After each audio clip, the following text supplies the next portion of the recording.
Sipajhar block কংগ্ৰেছৰ নৱনিযুক্ত সভাপতি ইছিম মুকছিদুলক আনুষ্ঠানিকভাৱে কাৰ্যভাৰ অৰ্পণ।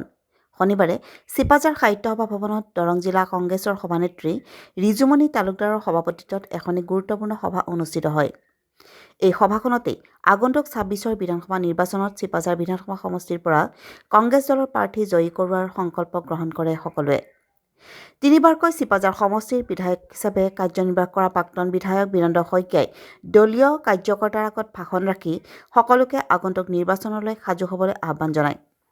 নৱনিযুক্ত ব্লক কংগ্ৰেছৰ সভাপতি ইছিম মুকছিদুলৰ নেতৃত্বত কংগ্ৰেছ দলৰ কৰ্মীসকল অধিক উৎসাহেৰে নিৰ্বাচনলৈ সাজু হ'ব বুলি উল্লেখ কৰে প্ৰাক্তন বিধায়ক বীৰেন্দ্ৰ কুমাৰ শইকীয়াই।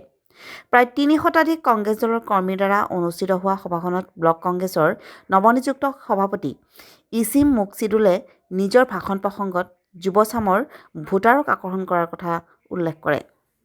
মই আনুষ্ঠানিকভাৱে দায়িত্বভাৰ গ্ৰহণ কৰিলোঁ।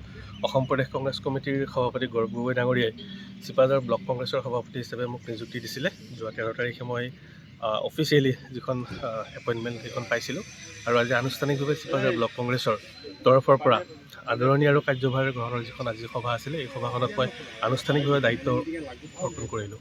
যদি চাই তেতিয়াহ'লে নিবনুৱা সমস্যাটো একদম জড়িত কৰি ৰাখিছে সমগ্ৰ অসমতে।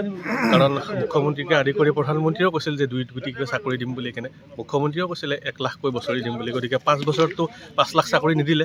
আৰু ঠিক তেনেকৈ চাব গ'লে 2014 চনৰ পৰা যদি 2 কোটিকৈ চাকৰি তেওঁ দিম বুলি কৈছিলে আৰু সেই হিচাপত আজি 10 বছৰতো 20 কোটি চাকৰি যদি দিলে হয় তেতিয়াহ'লে সমগ্ৰ ভাৰততে আমাৰ অসমকে প্ৰমুখ কৰি ভাৰতত যিটো নিবনুৱা সমস্যা হৈছে এই সমস্যাটো কেতিয়াও গা কৰি নুঠিলে হয়। গতিকে এই কথাবোৰ আমাৰ বৰ্তমানৰ নিবনুৱা সমস্যা, আমাৰ যিবিলাক উদীয়মান ডেকা ল'ৰা ছোৱালী আছে পঢ়া শুনা কৰি বৰ্তমান ঘৰত বহি আছে, তেওঁলোকে গোটেই সমস্যাটো বুজি উঠিছে। গতিকে মই আশাবাদী আগন্তুক সময়ত নিশ্চয় তেওঁলোকে কংগ্ৰেছক সহায় কৰিব। যিকোনো খবৰ আৰু বিজ্ঞাপনৰ বাবে যোগাযোগ কৰক 7896121996।